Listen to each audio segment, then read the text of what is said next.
So if you're on the page, just scroll down. This is page 5. So click more pages, then go to page 7. So this is 6. Let's go to 7. Then you will see this section here, running mapping jobs.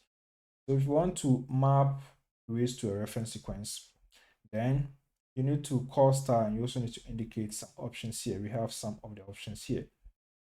So we will specify all these options, these 3 options, and I'm going to add 2 more options.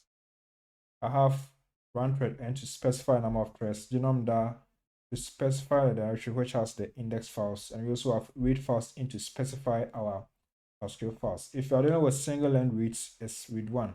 If you have paired end reads, then we have read 1 and then read 2. So let's go back to the terminal and then perform the mapping. So we will create a script, and then in that script we will place in the star command that we will use for the mapping.